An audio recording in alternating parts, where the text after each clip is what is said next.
Eu sou o Renê e o tema deste vídeo, Projeto 666, um intento de Deus.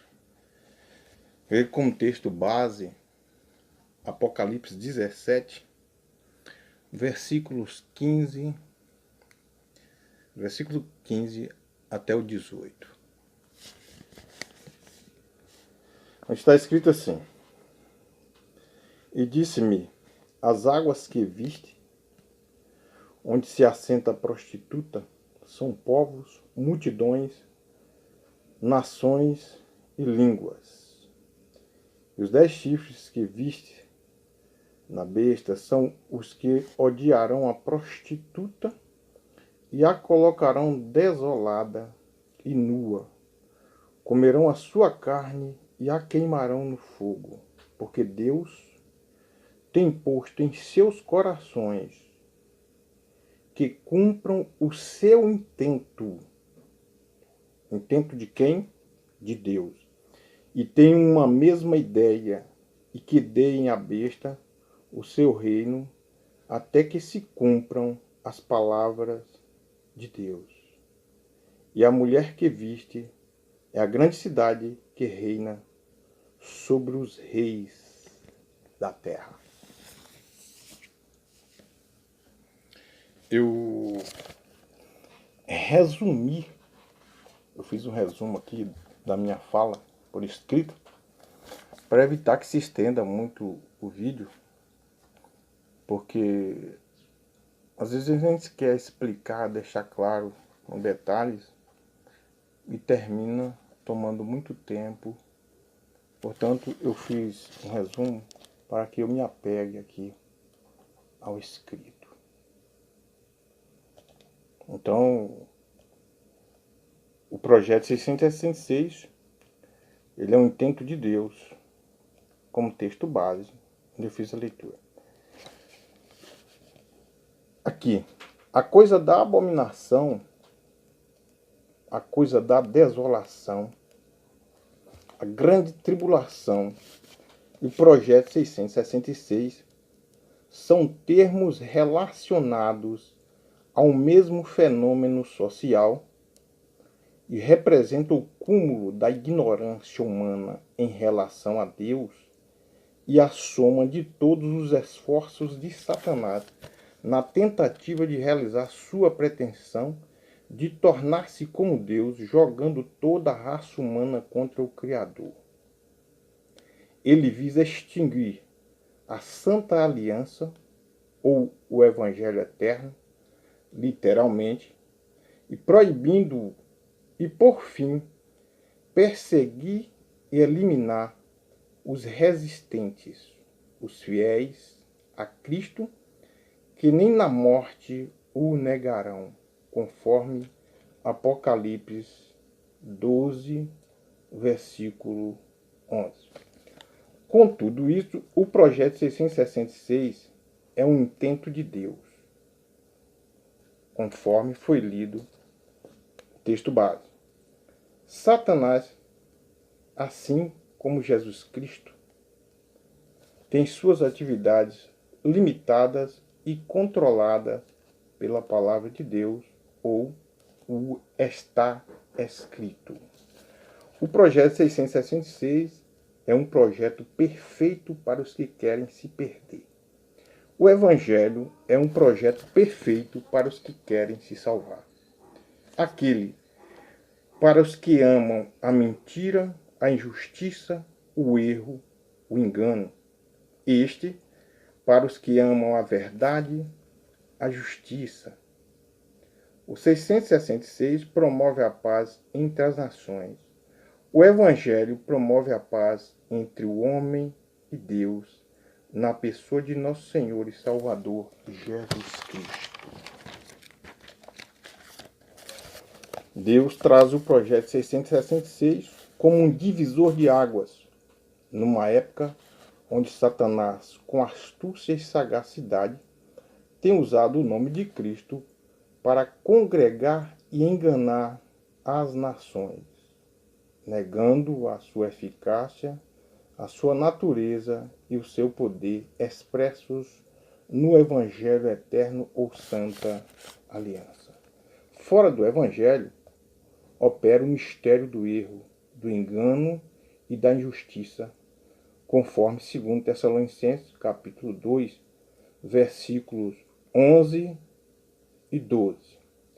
Em todo o mundo serão definidos dois grupos, o grupo do Evangelho e o grupo do 666.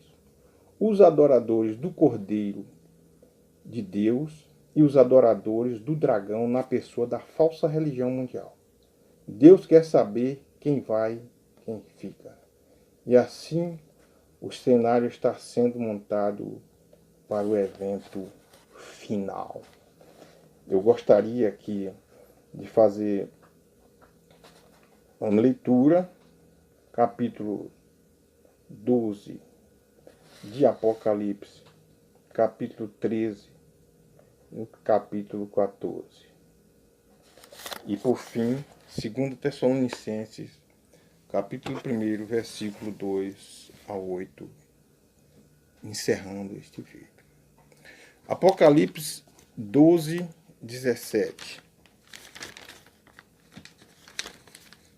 Está escrito assim: e o dragão irou-se contra a mulher, a igreja de Deus, a igreja fiel, casta, e foi fazer guerra ao remanescente da sua semente, os que guardam os mandamentos de Deus e têm o testemunho de Jesus Cristo. Esse é o conceito da igreja de Deus. Em Apocalipse 13, 7 e 8, está escrito: e foi-lhe permitido fazer guerra aos santos e vencê-los, e deu-se-lhe poder sobre toda a tribo, língua e nação. E adoraram na quem? A besta, todos os que habitam sobre a terra, esses cujos nomes não estão escritos no livro da vida do Cordeiro que foi morto desde a fundação do mundo. Que nós vimos a definição de dois grupos: os adoradores de Deus, os adoradores do anticristo, na falsa religião. Essa falsa religião como parte integrante da besta, ou do sistema. Já em Apocalipse 14, versículo 9 ao 12, temos aqui bem definido o conflito ou confronto. Eu pretendo fazer um vídeo, o sinal de Deus versus o sinal da besta, e aí vai haver uma melhor compreensão. E terá como texto base exatamente aqui, Apocalipse 14, que diz assim, Apocalipse 14, 9 a 12. E seguiu-os o terceiro anjo dizendo com grande voz: se alguém adorar a besta e a sua imagem, e receber o sinal na sua testa ou na sua mão, também este beberá do vinho da ira de Deus, que se deitou, não misturado no cálice da sua ira, e será atormentado com fogo e enxofre diante dos santos anjos e diante do Cordeiro. E a fumaça do seu tormento sobe para todo o sempre, e não tem repouso nem de dia nem de noite os que adoram a besta e a sua imagem, e aquele que receber o sinal do seu nome. Aqui está a paciência dos santos, aqui estão os que guardam os mandamentos de Deus e a fé em Jesus Cristo. Aqui está o sinal da besta no plano, no sentido espiritual. Apocalipse 13, quando se fala do sinal que será colocado na testa e na mão, está falando na esfera física, literal e social. Vídeo que eu fizer, permissão e ajuda de Deus, sobre os dois, o sinal da besta e o sinal de Deus, aí haverá uma compreensão melhor. Agora eu quero encerrar lendo aqui em 2 Tessalonicenses, capítulo 1, do 2 ao 8. Graça e paz a vós da parte de Deus nosso Pai e da do Senhor Jesus Cristo. Sempre devemos, irmãos, dar graças a Deus por vós, como é justo, porque a vossa fé cresce muitíssimo e a caridade de cada um de vós aumenta de uns para com os outros. De maneira que nós mesmos nos gloriamos de vós nas igrejas de Deus, por causa da vossa paciência e fé, em todas as vossas perseguições e aflições que suportais. Prova clara do justo juízo de Deus, para que sejais havidos por dignos do reino de Deus, pelo qual também padeceis.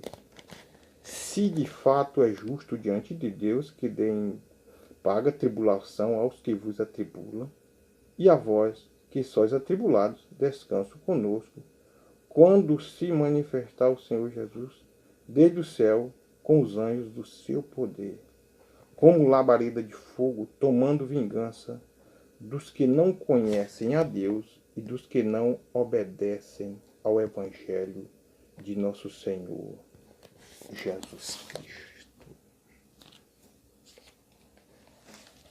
Você percebeu a trama de Satanás? Ele usa o nome de Cristo, dizendo eu sou Cristo, mas negando o Evangelho, tirando o Evangelho da vida da humanidade. Eu quero encerrar dizendo que fora do Evangelho não há salvação. O Evangelho é ele que dá legitimidade, legalidade para que Cristo haja na vida daqueles que o aceitam. Então, eu agradeço e que Deus nos abençoe e que nos ilumine com a santa luz do Evangelho. Porque está escrito que Satanás, o príncipe deste século, ele cegou a mente dos incrédulos para que a luz do Evangelho não penetre. Que Deus nos abençoe e nos guarde todo